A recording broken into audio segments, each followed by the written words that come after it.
I'm going to let some people come in. But hello, my name is Christy Ferris. I am an Emerson alumnus, class of. So today we have an incredible guest that is on the show, Angel Perez, who works at Gersh, and we're going to dive into everything Gersh, everything Emerson, everything Ebony, and we're about to get started. So we're gonna bring Angel in. Hey, Angel. Hello, hi Christy, how are you? Good. I saw you over there typing behind, in the green room. I was like, is he answering a boss or is he just chilling or what's he doing? Typing back to his friends? What were you doing? I Who was, were you typing to? Who were you texting? I was actually messaging my friends back. I was like, I have a minute to just do it real quick. Let me just text them back. Tell them to come and watch the show. Yeah, Uh, so, Angel, you are obviously an Emerson alum. Uh, when did you graduate? I graduated last year, so not 2020, but last June, so 28 class of 2019. 28. Okay, so 2018. Did you do the internship here in Los Angeles? I did. I You did did. a program in the fall of 2018. And who did you do it with? Like, what do you mean by that? But your internship. Who was your internship? Oh, Oh, I did you? for He's like, I I worked. I was like, what? Who did I do it? I know, right? You're like, that's a little bit too much information. Hold on now. I was like, I did it with this person. Right. I interned at what's called National Association of Latino Independent Producers. So Mm, short, NALIP. I interned okay. there. I was a programming intern. I was like the only programming intern, but it was good because I worked really close to my boss, so it was really great. I Yeah, love it. I love it. What was your major in school at I Emerson? studied VMA with a focus in production, so film production specifically.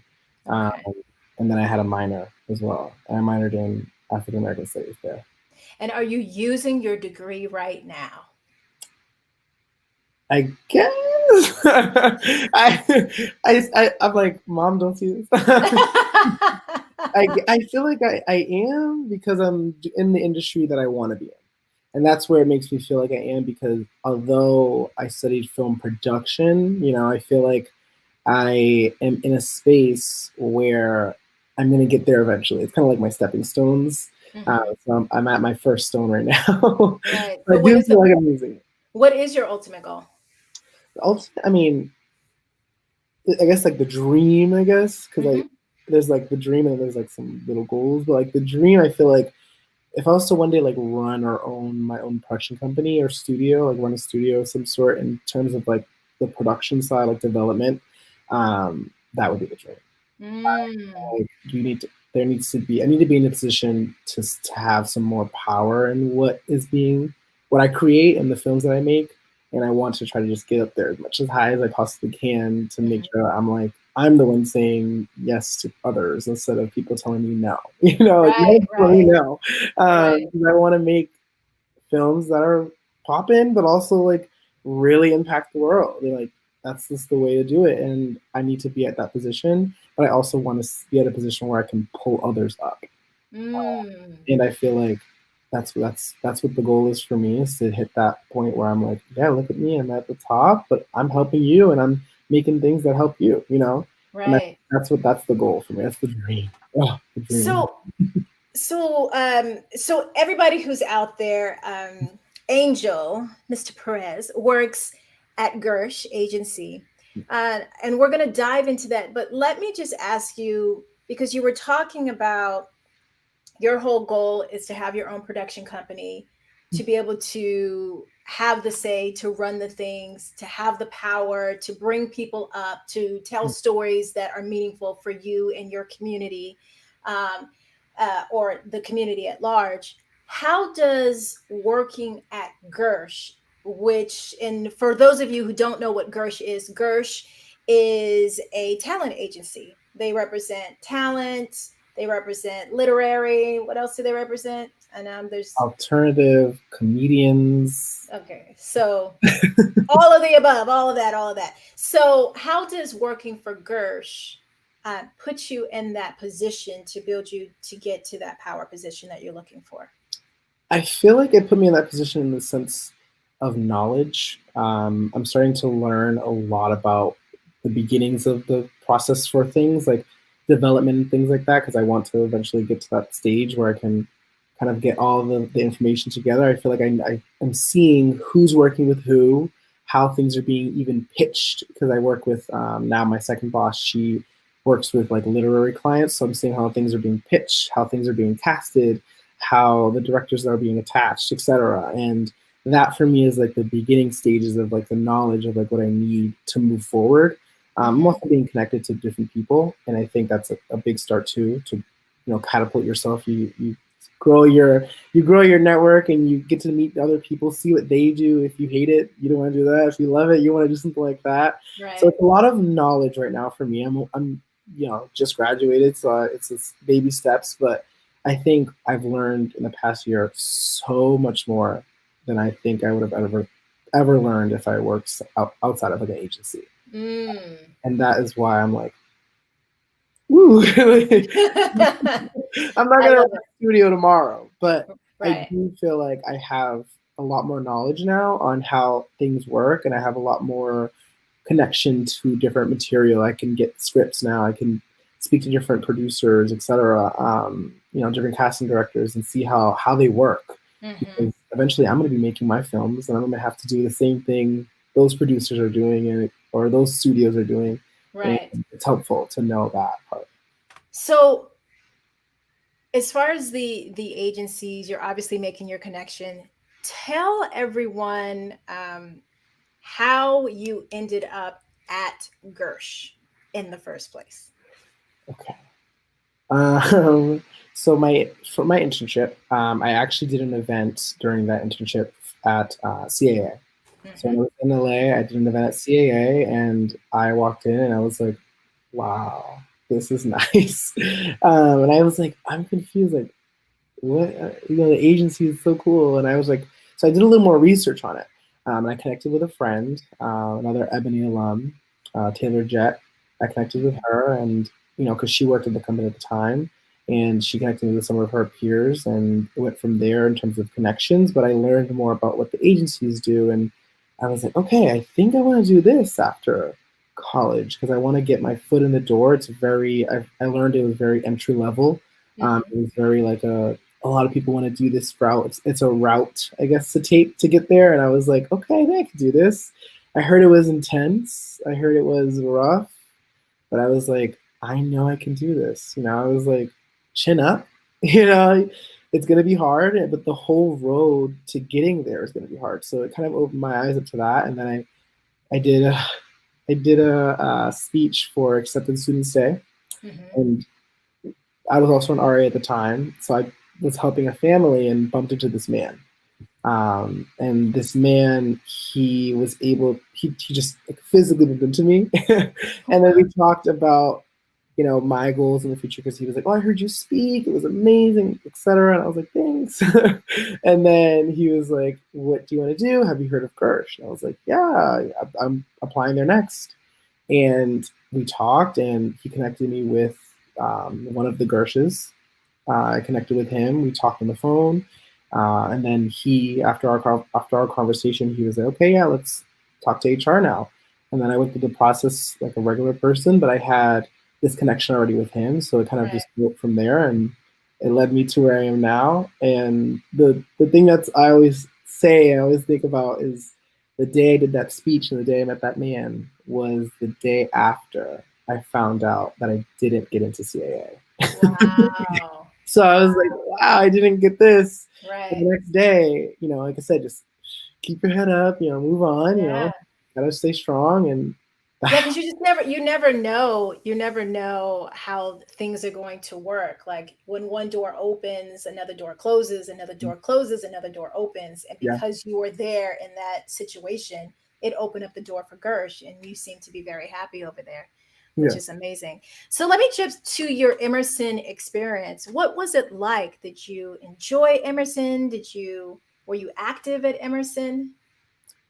I enjoyed it. And the only reason why I asked that question is because my experience, everybody knows I share it all the time that Mm, my experience wasn't necessarily the best in some ways. You know mm, what I mean? So, but a lot of ways it was good. So that's why I ask these questions. Like, I don't want you to feel like, oh, I have to say yes. You know what I mean? But I just wanted to hear your experience at Emerson. I mean, overall, I think it was good. It was a learning experience. I walked into it and I had like the biggest culture shock ever. I Hmm. was like, Me wow. too.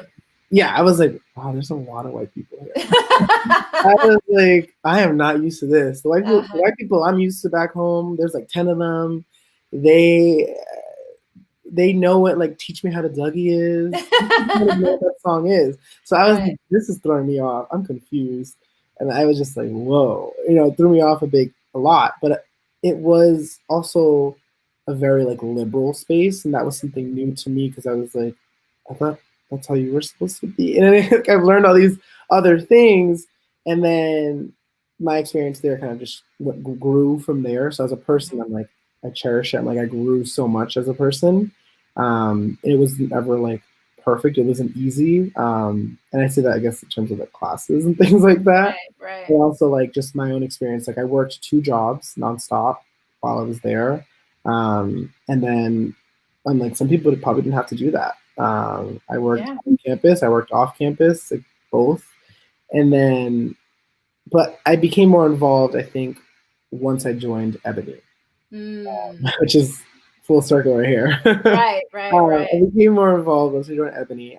I went to my first meeting because my RA told me about it. Hmm. She was, I think, the VP at the time, and she was like, "Oh, come, to Ebony." And I was like, "Okay." So I went, and I was like, "Oh, I like this. Like, this is more like my speed." There's like zero white people. There was like one, and I was like, "Okay, like we're talking about things that I talk about at home." And you had a couple of positions Yeah. in So that after department. that, I went for office and I got the treasurer position. At first, I was secretary, and then we had to like do a little switch. And I got the treasurer position, and then after a year of being treasurer, I became VP. Hmm. And me, Uh-oh, you're moving up in the world. I know I became VP, and then after that, I went to LA, and I couldn't do it because I was just like, no, I'm gonna just I guess my last, because I knew I was going to LA and then coming back for my last ever semester, and I was like, Hmm. I guess I'll just be a member, and then that was it. But I was like, I know me and my person that I worked with, my president, we killed it, and I was like, we Nice. worked so well together, and we both were also RAs together, our junior year and senior, and Did you guys do a lot of events and everything? yeah, I You feel like did. we could do a lot of events. We started, not really like we fully started, but um, I feel like my class, I guess, like my first year, when I was a treasurer, we started what's called Popeyes and Pop Off, Hmm. which is like a monthly thing that we do where we order a bunch of Popeyes and then we pop off over certain topics. Hmm. The first one, or like one of my most memorable ones, was like, "Can white people say the N word?" And we just talked about that. We Hmm. talked about like interracial dating, these things, but at the same time, we're also all eating Popeyes. Right, right. So we did The that, and most stereotypical food group for right, people of color, right? right. Hilarious. It was like the way, like the play on it all, and like exactly, it was like so I so love it. ridiculous, Yeah. the idea of it. But it was like also when you come, you're gonna have your Popeyes, but you better be ready because we're gonna be talking some serious stuff. Right. Um, So, Marlene said Ebony is often our doorway to getting involved at Emerson, which is a lot of truth there. Now, let me ask you as far as what advice would you give to the current students that possibly want to do the LA program? Let's start with that. What advice would you give to the students that would want to do the LA program? Um, I would. That's tough. I would say. I mean, when it does go back to normal, I would say the biggest advice is like be willing to be open to meeting new people. I met so many new people during my time there that I did not meet in my 3.5 or almost 3.5 years at Emerson, and it was great. Like I was like, wow, these are amazing people. I got to connect a little bit more, and I Mm-hmm. went out of my comfort zone with that. Like I said, I had my first time networking during my time in LA, and I think that was a big part of it. Is like to make sure you're open to the idea of like you need to start, I guess, networking, but also just open to meeting new people, and go out of your comfort zone a little bit. I'm not. And when you say meeting people, are you talking about people at Emerson or people outside of Emerson or both? Both. Both. You're talking about both. I think Yeah. it was very helpful that I met people there because I Hmm. had a different experience than just being with the two people that I knew walking in. I Yeah. was like, oh, now I have a couple new friends and we do different things, and they introduced me to stuff, and then they introduced me to some of their friends, and that's a sometimes my friends can also be my network. Yeah. So I think of it in that way, but also So outside of the college too.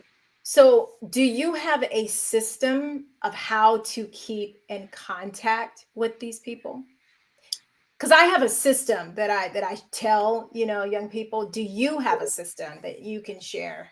I don't feel like I do. I Okay. feel like I'm very social media heavy, which Right. is Keep in contact. not Yeah. the either LinkedIn, social media too, Hmm. professionally.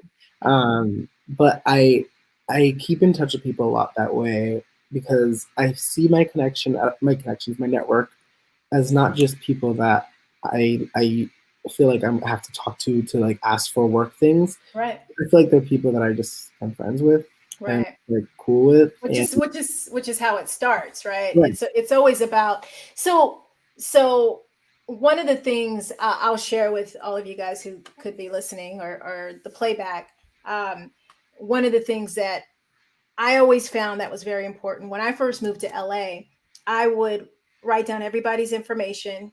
I would do like a log, a Mm, Gmail, like little log sheet, that type of thing. And then I would put everybody's information, social media, what they do, position, all that kind of stuff. And then once a month, I would just reach out. And then it got to be so much because I had like, 5,000 contacts over the years. I know it's like insane. yeah. So it became too difficult to try to call or email. And then, so what I did was I would just send an e-blast of all the things that was happening, and then people would keep in contact and they would respond back. And then they felt like there was some type of connection. And then Right. when something came up that I saw that they were doing, I would just reach out and say, "Hey, congratulations!" Mhm. And that's how I Wow. most of the shows that I've booked over the years have all been my own connections. Yeah. Like I That's would say a yeah, good 80%. Yeah. very organized. Yeah. I mean, there's a lot that I missed, but yeah, I definitely, like, I would get home from like a party and I would email them that night, because somebody taught me, if you don't email them that night, by the next day they will have forgotten about you. Hmm. So it's important that you stay in contact. As far as actors, since you're on the agency side, what what is the one pet peeve for an actor who wants to get an agent that they do, um, when they're submitting and trying to get an agent or reach out to an agent? Hmm. Um, I know it sounds crazy because to me, I find it to be super nice, but when people mail things to the agent, Really? it is taken like I don't want this. Like they one time I covered an agent, and he got a whole bag of like candy and like things and like her resume and headshots were in it, whatever, and it was nice paper. And I was like, oh, this is nice, whatever. And I was like, that's so cool. Like in my head, I was like, I would love that. I'd be like, oh, this is nice. Um, but no, he just like took it and was like, here, you can file this away. And then he dumped the candy on my desk and I was like, here, if you want any, take it. And I was like, you're not gonna like look into it? I was like, So it what? didn't help. So It didn't yeah, help for that particular agent.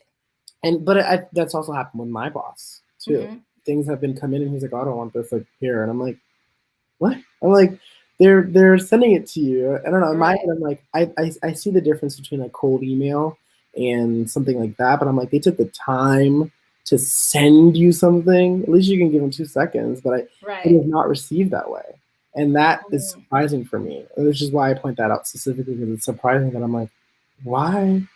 What? I'm like, Do you think it's because they've been doing it for so long? Because obviously for you, could be. you're like, yay, this is great. This is Yeah. nice. You know what I mean? You probably would look them up because I've done that in the past where I actually sent, when I moved to Atlanta, I Mm. sent every single casting director a gift card because I had just moved there and I sent every single one of them a gift card.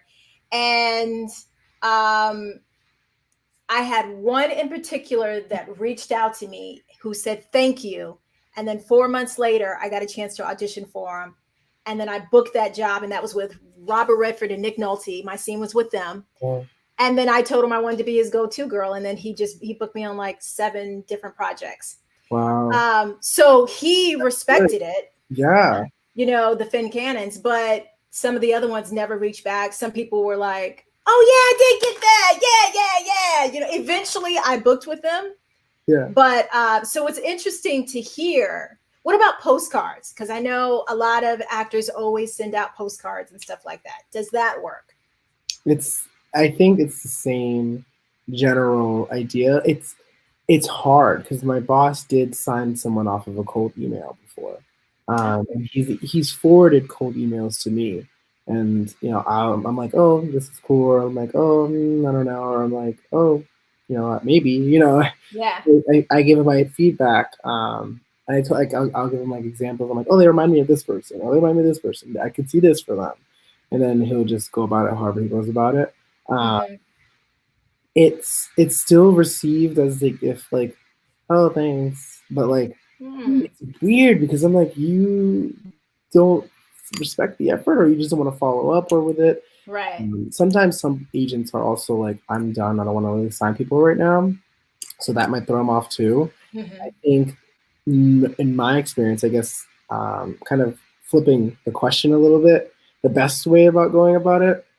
Great question. That was going to be my next. So thank you. Go ahead. Because I always think And about oh, go ahead. No. Go ahead. I always think about how people actually get to my boss, Right. and or bosses like Taking notes. Taking notes. Go ahead. that. I think the best way, and I always say this to my one of my friends. She's an aspiring actor as well, and I always say this to her. I'm like, you need to get a manager because getting an agent is so hard. Being inside, getting like these people are barely have the time, and they are stressed little balls of people. Like, so I'm like, don't do that right now. Like, if you get a manager, they can really help you, and you can get Mm-hmm. jobs with just a manager. Mm-hmm. So the best way, like I said, is with someone else at a like reaching out for you, and pitching you essentially to the agent. So So having somebody in the industry pitch you to yeah. get into So the like if you door. had a manager at Mosaic or Mm-hmm. wherever, and Management 360, etc., whatever, and they reached out to Bobby and said, "Hey, I have this cool client. They're looking for an agent. This is them, and blah blah blah. Like, let's get on the phone. Let's talk about it." Or they'll just call them and be like, "Hey, I'm Mm-hmm. here to talk to you. I'm talking to you about this person because they're a Bobby. My agent's name is Bobby, as you might know right now. Bobby, he might have a relationship with that manager, or he might have a relationship with the company. He might know people there, and it, Mm-hmm. it just works that way where it's like, okay, I'll give you a time to hear why your client is good, or at least listen to their reel, or whatever. They respect it a little more. I feel like, Mm-hmm. because Mm-hmm. it's coming from someone else. So I've seen that a lot. The way it's like weird because pitching yourself to an agent, the best way is to go through someone else, Yes. Yes. which is Yeah. Referrals. Yeah. which is I mean, a that's. yeah Oh, referrals. I was just gonna say sorry. There's a delay, so I think we keep cutting each other off. That's okay. So my apologies. But no, that's how I've gotten all my agents have been through referrals. Yeah. So it is important. I mean, there are other ways. If you are an actor out there or a writer or, a director, it doesn't necessarily mean that you cannot get picked up Mm. by doing a self submission and so forth. But if you can get a referral, it always works, which is why we have the Emerson Mafia, which Yeah. is why, Yeah. if you don't use it, you need to use it, because I've seen people posting there, hey, I just put in an application at DreamWorks. Does anybody know anybody over there? And I've seen people respond. So it's very Yeah. important that you do that. I just want to give a shout out to Lois Roach, who's out there watching. I appreciate you chiming in. I know that she is on probably on YouTube. So thank you for watching. So Angel, what Yeah. is your everyday process at your job? Like, what do you do? Like, like a brief little thing of like, oh, well, this is what my day to day. And has it changed since COVID? Okay. Ooh, I do a lot. Like, I always divide my job up into three different sections. So I do things for my bosses, I do things for the projects we cover, and then I do things for the clients. Those are Mm-hmm. the main three. Um, I think for my bosses, I don't do too much for them, like a personal. I don't clean my boss's mug anymore in the morning. Mm-hmm. I don't do things like that. I still schedule some stuff for them. I don't roll calls for them. I do their expenses whenever, I guess during Corona, it's different because there's barely any expenses. Right. Um, I don't do their travel, and during Corona, there's No not travel. any travel that's like recommended unless it's Right. essential. But I'm not doing that for the company, so for them, it's just mainly like scheduling stuff, Hmm. calls and meetings for them. Okay. Do you help do submissions and everything too, as well Yeah, for the, yes. yes. So that's like the projects part of it. The project part of it is like the bulk of what I feel like I do. Mm-hmm. Because the clients is pretty similar to my bosses. We just send them materials and we just keep track of the different projects that they book or that they're pinned on or have offers for, etc. We just keep track of that stuff for them, and we keep track of. Oh, you said pinned, and I'm I like, know. I'm pinned. I'm pinned right now, you guys. I'm pinned for a show, so I'm hoping it comes my way. So, Yeah, so you saw my face. I was like, I did. I did. Pinned. I'm sorry. Um, Tangent. Go ahead.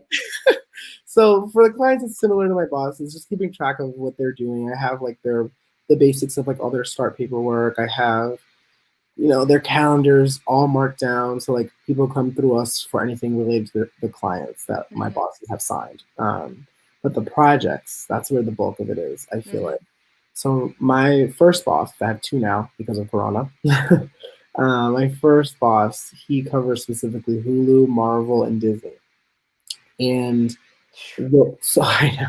So anything that say Hulu's having a film, like they're doing a film, and they need X, Y, and Z people to these roles. So they'll come to us, to me and Bobby, as like the liaisons between them, their casting offices, and Gersh, and all the Mm-hmm. clients we have at Gersh, so all the actors and stuff like that. So they'll come to me, they'll say, "Hey, I want Christy to tape for this role." Whatever. I'll go to Christy's agent and I'll be like, "Hey, can we send this to Christy?" They'll say, "Yeah, sure." I'll send it to you. You'll send the tape to me. I'll send the tape to your agent. Is this good to go? They'll send it. They'll say, "Yeah, good." I'll send it to the casting, and then it just goes back. And they're like, "You want Christy to come back for a callback?" And it just goes back and forth. The whole process of like being that liaison, kind of working between the projects and between the clients to get them the jobs. So So it that sounds like you have to be on call at all times, because a lot of times I'll get my tapes out at like, upload at like, 8 o'clock at night. So yeah. does that mean that you're on call like all night long? Well, it depends. If your tape is due at 9 p.m. tonight and you send it at 8, my boss would probably just do it just because, they know like Angel shouldn't be working right now. But if I'm working, I'll just do it. So it just kind of depends. But I have done things very late at night, so it just depends. It depends on how the day's going and if I'm available to actually do it. My Yeah. bosses have been like, "Hey, can you do this tonight for me? I'm sorry, it's 10 o'clock at night." And I'm like, "Okay, sure, I'll do it." Right, right, right. Yeah. Did Emerson prepare you for Gersh, and how, if they did? Do you understand what I mean by that? No, I do. I do. I said Okay. no. um, I did take one class, which was like business of film, which I Mm-hmm. think helped a lot with like learning about the business of film, which is I feel like the agency side is very businessy. You know, we wear suits all day to work. Mm-hmm. I don't have to wear a suit now, but we wear suits to work and things like that. And I feel like it's very like businessy. And taking that class, I get to learn a little bit more about how the business of film kind of works. Mm-hmm. Um, but I wouldn't say in terms of the agency side of it that that's Mm-hmm. really a thing that I've seen anyone learn about at Emerson.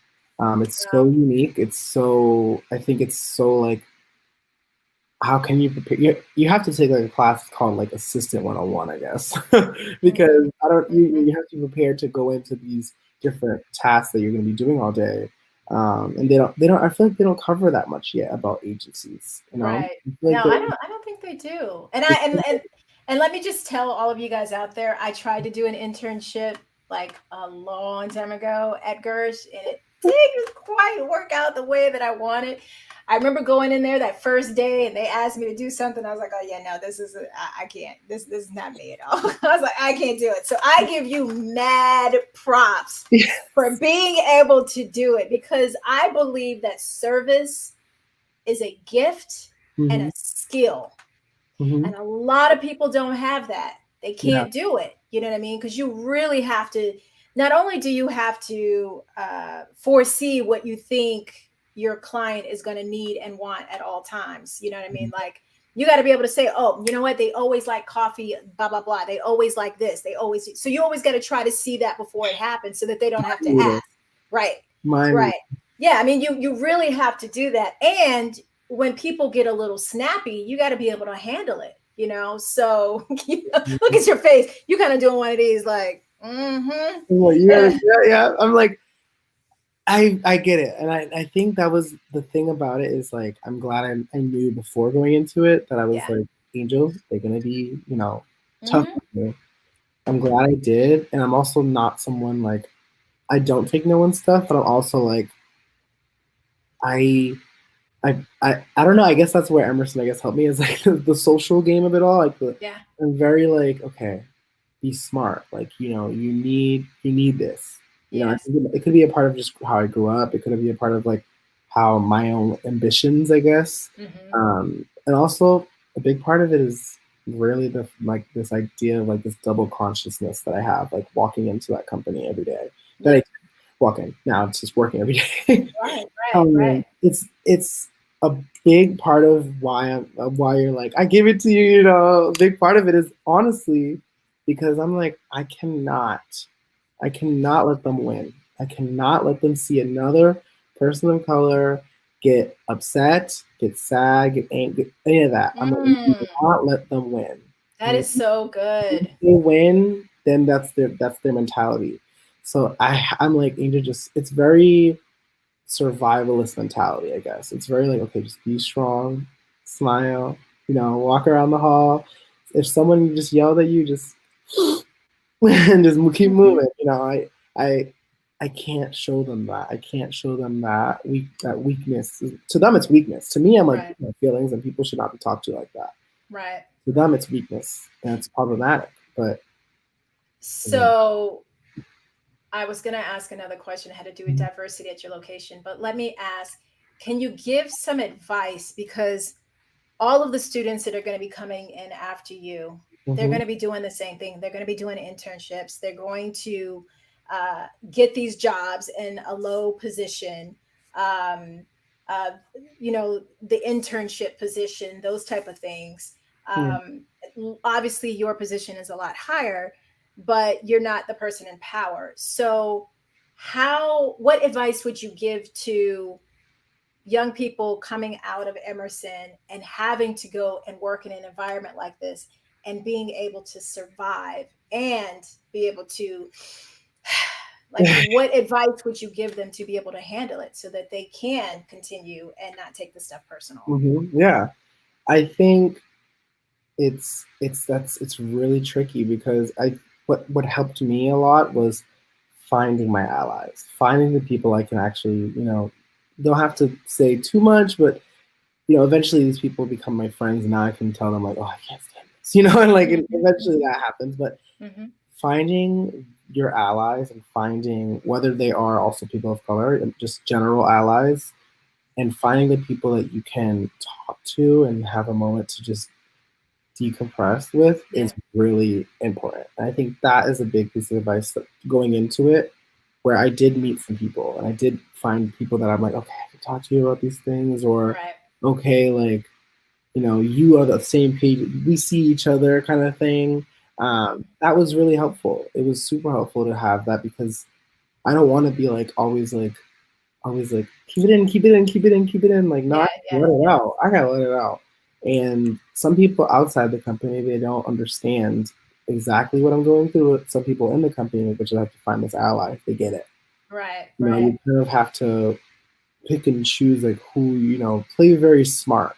I always Yeah. think about that, and I think that's the best way to like survive is to like play smart. Like if it's like a game of like Big Brother or something, Mm-hmm. like play really smart because you, there are going to be people, and I've seen people during my time as a floater, as a Maryland person, I've seen people get yelled at, and then they immediately are like, or they're Right. mad. I've seen that, and those Right. people don't have the same reputation that other people who are like, get it together and move on have, which is it's a bad feeling to have. Yes. And to, So I would say I'll jump in yeah. because there were a couple of things that came up for me that what you were just saying, because I think all of that is great advice. I remember when I was an intern on Young and the Restless, and I used to always run around with ball caps on my head and like sweatpants, and because I was an intern. So, Mhm. and I'll never forget, Steve Harvey was right across the hallway.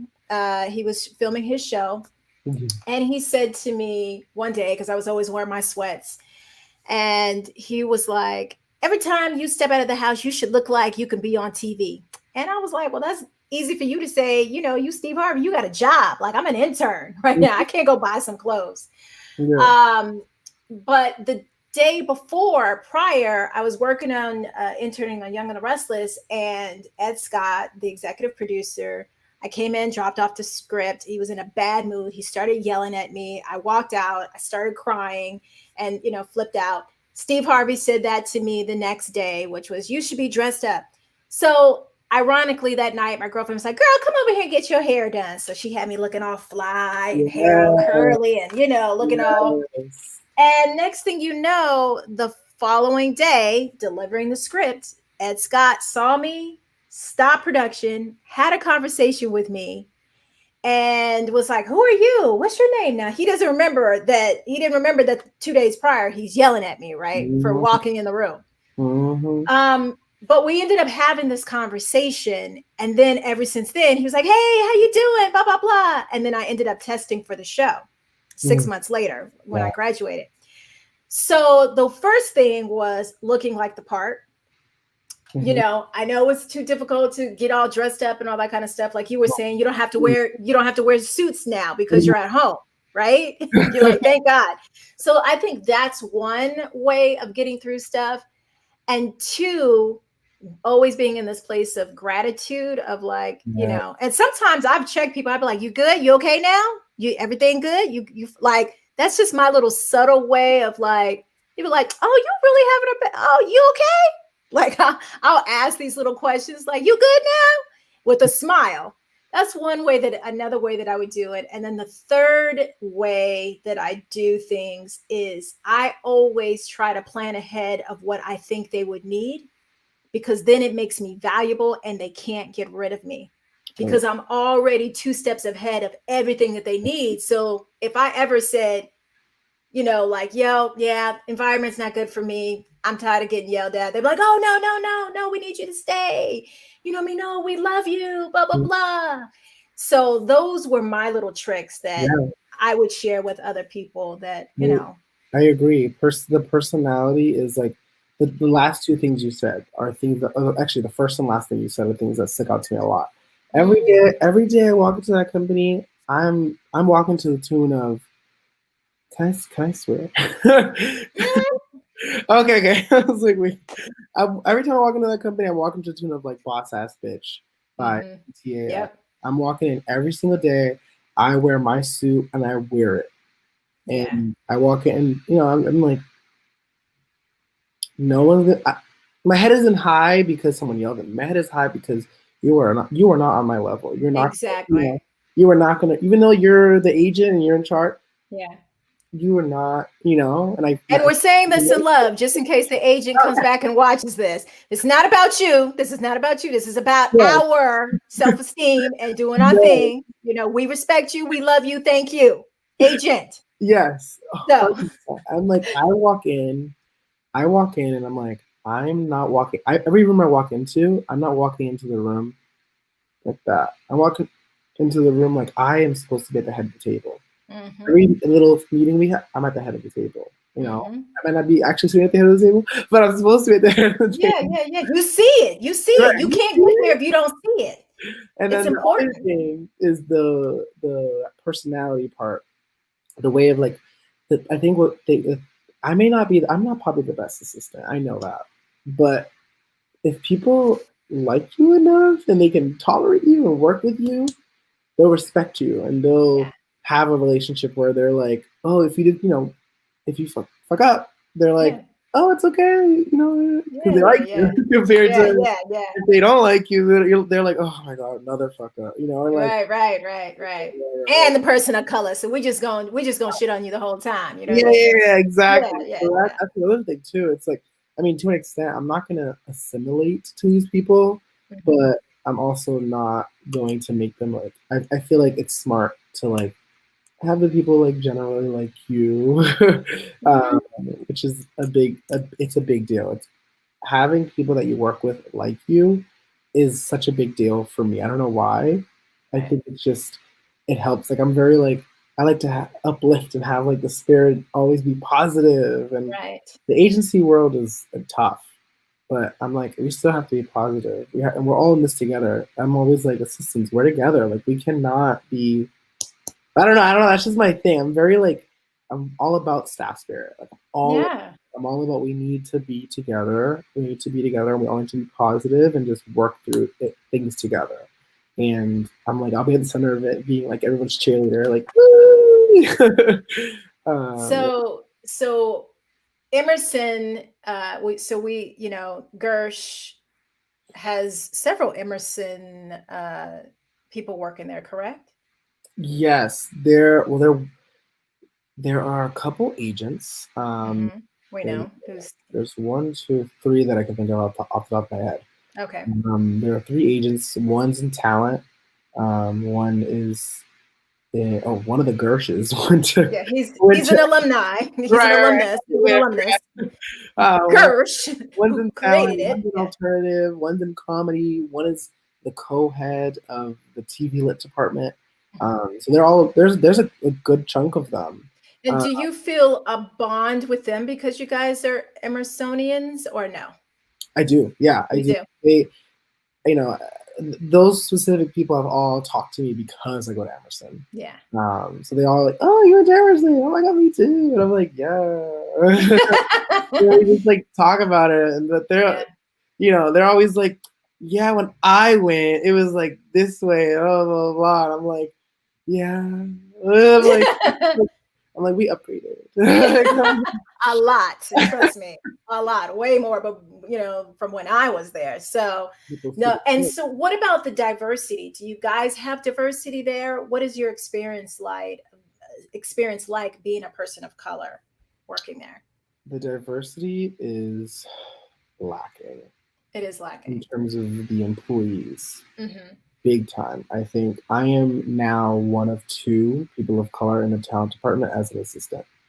Um, and there used to be three, so it's not been much before that. Um, Right. but it is lacking. Like lacking. It is Yeah, yeah, and that's just, I think part of that has to do with, and I'm not making excuses, mhm. but it is about people that they know, and my goal, we're all a part of the Ebony leadership, which I'm super excited being a co-leader, a co-president with Donovan. Um, and of course you being a part of it, which has been amazing. My goal that I would love to have is, I'm sure there are people of color through Ebony organization that are agents that we can now introduce, because sometimes it's just the lack of their environment, that they don't know people. That's one of the excuses a lot of people use, is that they don't know people of color. You know what I mean? And you're like, there's like But 20,000 of there's us. just none But of them. None of them are applying. yeah, Like, and so we have to introduce them. So at some point in time, believe you me, we're going to have some Emersonians over there who are agents, so that yeah, it's not lacking. yeah. And You know what I mean? that's the thing. It's lacking. But when I talk about, like, I guess, getting to my own experience, what I Mm-hmm. do, I'm like, there. Like, for example, there was this new intern. There was this new employee of a couple new employees of color that I was like, whenever they come in and they're, I'm an assistant now, but I used to be in that position as an entry level position. Whenever they Mm-hmm. come in, I'm like, I got you. Like, I would talk to them in the morning. I'd be like, come here, come to my dad. Like, I'd be like, it's, Right. I'd play, I would, because I'd said this before to other people, but every morning I come in and I play some R&B in the morning because I'm trying to, like, relax into work. I'm sure they're like, I know the people that sit next to me are both white, but I mean, hey, I'm playing my R&B.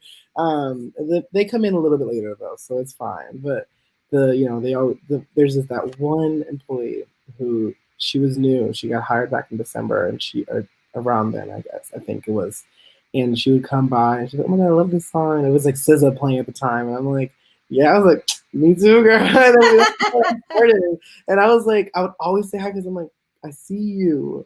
I'm like, I see you. We have to, like, stick together. I'm very big on that when it comes to my experience at the company. I'm like, yeah, there's not the diversity, but what there is, we're gonna be like this. Like, we need right. to stick together. We cannot be apart.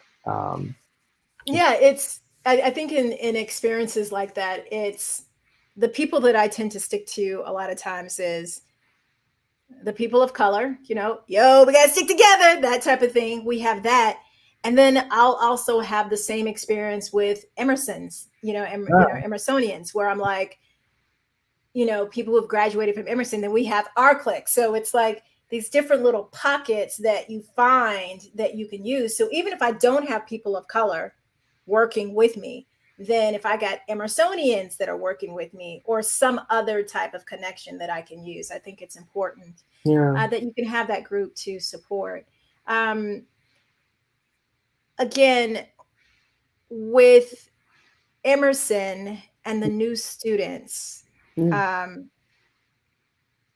what would be the one thing that you would tell them if they say, "Hey, I'm graduating, I'm moving to LA"?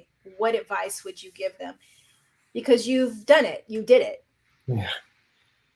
Ooh. um, it. I can Thankfully, I came and I had this job already lined up. Kind of, it was going to be a thing, and signed the contract, everything, before even graduating, before moving. So I knew I would have this. So I think that's always my first step, is figuring out, I guess, like, your budgeting of how you're going to be here. I tell my friends all the time, I'm like, you can't come here with no money. You need to come here with your money. You need to come here. You need to have your bag, because Mm-hmm. you cannot come here and expect it's not Boston, it's not New York, it's different, and you need And to. you have to have a car. It, that's honestly, T. You don't need to have a car depending where you live and work. I don't have a car, and I worked at Gersh for almost a year until Corona happened. I took the bus every day, and the train system is not great here. It's not the T, not the red line, not the green line. Back in Mm-hmm. Anderson, but the buses are really good. I Okay. personally stand by the buses. They smell a little bit, but you get into work and back. I do $100 every month. It's $100. It's a monthly thing. That's like the fee for it, so I can have unlimited passes for the bus. But Mhm. and it's tough.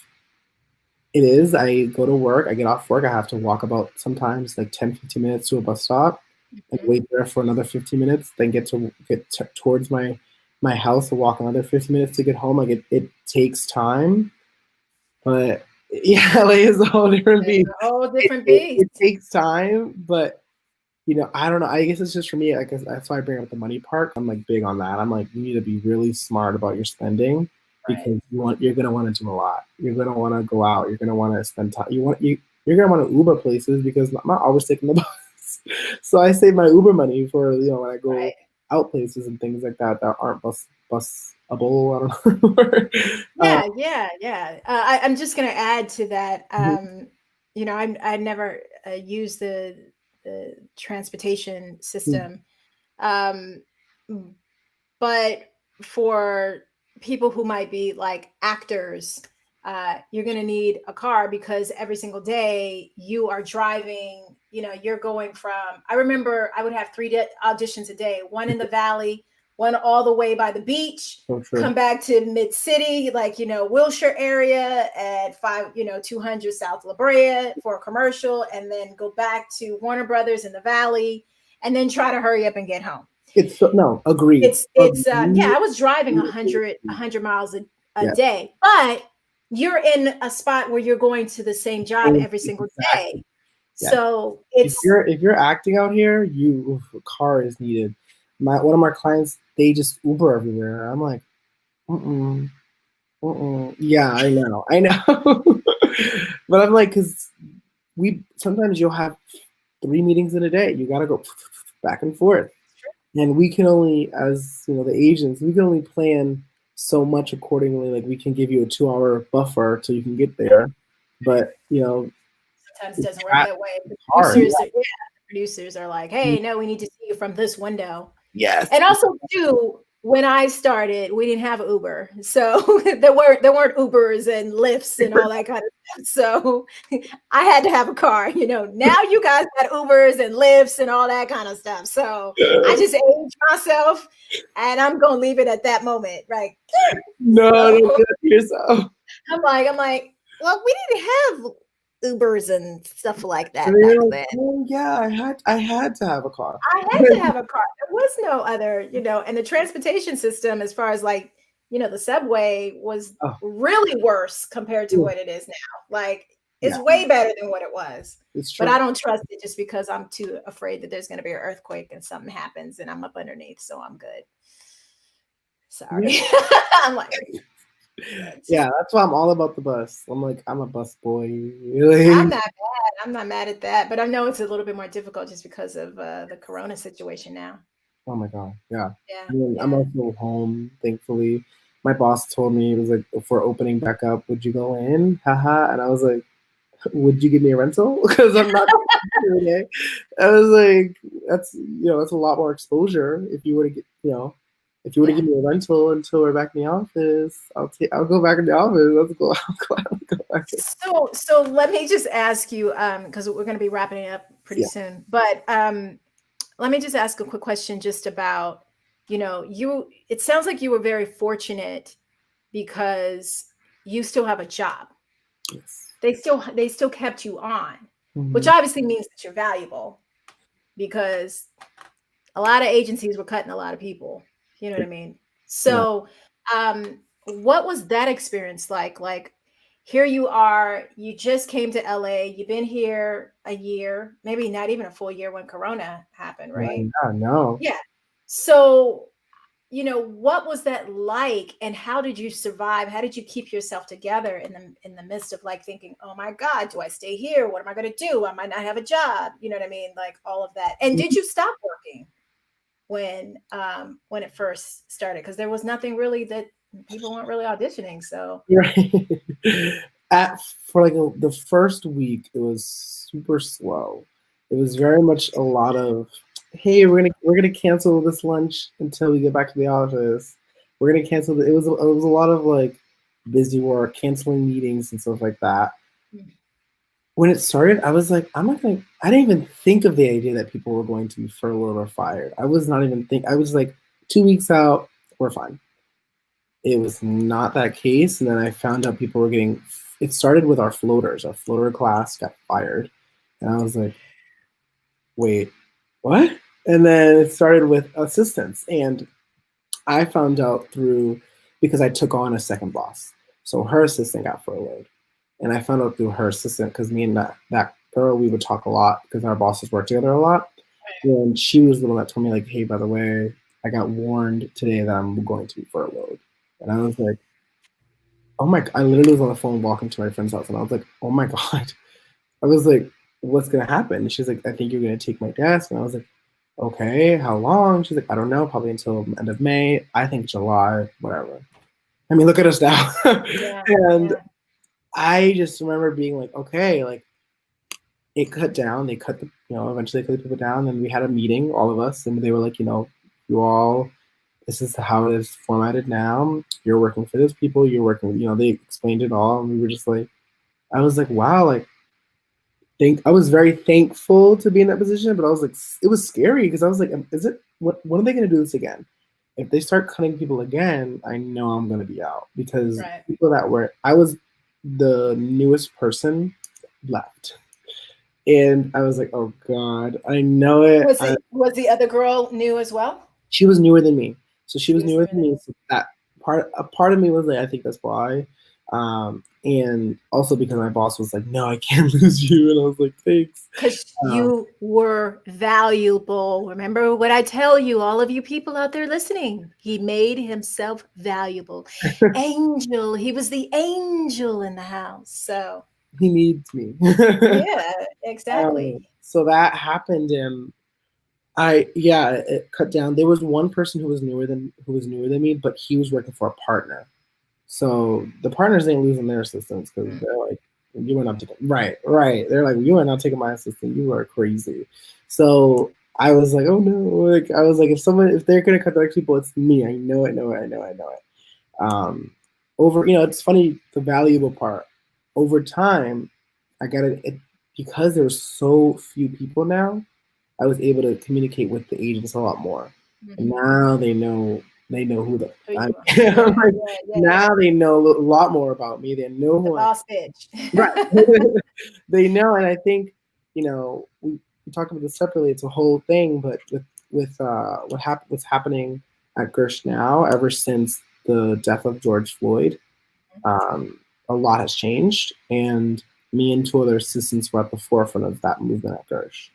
And now my bosses say all the time, they're like, you are an asset to this company because without you, like they would not have had these conversations. Uh, Yeah. and I'm like, And that's, imagine if they would have got rid of you. ooh, Oh, really would have been bad up in there. But we're yeah, not going to go there because right now we're talking very positive about. right. So yeah, Yeah. we talked about that, and I was like, yeah, like people, I've always felt this way. It was just now that I was like, you know what? Let me take my time. I was like, let me just say something because we're working from home.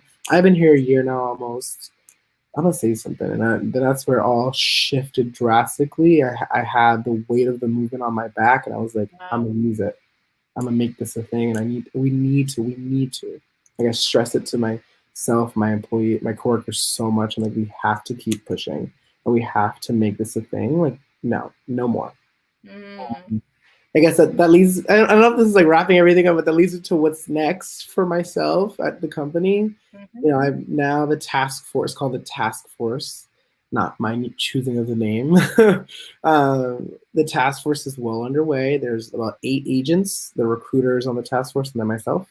Hmm. We are working together to really make these changes a part of the company, like fully a part of the company, ingrained, institutionalized. Like this, it needs to happen. And I guess the next step is, we briefly talked about it right before all of this started. The agent training program is opening up for the company, and I want to be a part of it, but I don't want to be a part of it just to be an agent. I want to actually create a diversity and inclusion coordinator position, and I want to be that first person that does it. And I want that to be a thing because if I leave the company, they got to fill that position. Hey, hey. And that's what I think about. I'm like, so there's steps, there's plans. I have plans. I'm like, we need to keep going. We got to keep pushing. They Yeah, may think I'm busy and I'm silent now or something. I don't know, but I'm like, no, I'm not. We are pushing. We are talking about right. this every week. I'm like, I love it. yeah, What a great way to end tonight is talking about the diversity yeah, and making sure that they make some changes. And I would love for you to have both positions, the coordinator portion of it, which would be great. And I would love for you to be an agent. I think that would be absolutely amazing because I don't know that many. Wait, wait, no. What is it? Wait. You're Puerto Rican and Guatemalan, maybe? Is that right? Am I right? Okay, what would you be? Afro. my dad's Afro Latino. Yeah, Okay, so how dope would that be to have you in that yeah. position with your background and your experience and being an Emersonian? Right. You know what I mean? Exactly. And how amazing would that be to feel like you're at a place where Emerson could have kind of sort of pulled you up in it as well. You know what I mean? Because Yeah. that's what Emerson is about. hmm That's what And that's, Emerson is and about. that's So, what is like the amazing part about it. It's like if I do continue this journey and I continue to a journey to becoming an agent, it's like there it's more like I said an asset, I guess. The value is like I these clients that I would bring in, I would like they need me and I need yeah. them because I want to work with we talked about this before. I want to work with people of color. I want to Yeah. work with them, and that's a part of my thing. And I'm like, if I was to become that agent, I'm going to make that my niche, I guess, is what the Mhm. whole thing is. But it's not a niche to me. It's just how I am. That's my circle. All like my best friends from back home. Shout out to them. They are all people of color from different backgrounds, and Mhm. that's just how it is for me. I'm like, I need to have that in my roster. I need to have that in my community. And if I was to be an agent, I would continue to foster that and Mhm. continue to bring it because I cannot just be at a company where I'm like supplying whiteness. Yeah. Yeah. Essentially, like No. I mean, yeah, no. I mean, that's how we always feel. So let me just do a recap of yeah, everything again for everybody who's watching. Thank you for watching the show today with Angel Perez, who is working over at Gersh, an assistant to two agents at the moment. Still has a job during Corona, which is absolutely amazing. Been out here for 1 year in Los Angeles and still has a job and got a job at one of the top agencies. And the ultimate goal, besides the fact that we are working on more diversity at Gersh, yeah, which he is spearheading there, uh, his ultimate goal is to create opportunities as a producer, having a production company, and creating opportunities for um, people of color in every single area of the production team. Did I recap that okay? beautifully. Are there any last words that you want to say, advice, wisdom that you just want to say, a brief little thing that you want to just throw out there for the Emersonians that have graduated and maybe the ones that are about to graduate? Anything you would like to say to leave wisdom, some type of wisdom? I would say when you're out there and when you're going to get out there, you have to bring your full self. You have to be 100% yourself. That fighter that you were at Emerson, the person that got you to get your degree, you have to keep shining bright. You have to you have to do it. It is hard, it is tough, it is not going to be easy, and they're going to give you the backlash. You have to keep pushing. It's you have to. You I have love it. I love it. Angel, we want to thank you. Marlene, Nancy, Lois, Joyce, thank you for joining our show. I'm sure that there's a couple of other people who have joined on the other site, but thank you. And we will be back next month. And if there's anything that you need, please reach out to us. I will put the email right here so that you guys can reach out to us. EBONI Alumni LA at gmail.com. And we'll get back to you, especially if you want to be on the show. All right, you guys. Thanks for watching. Have a good night. Thank Thank you. you.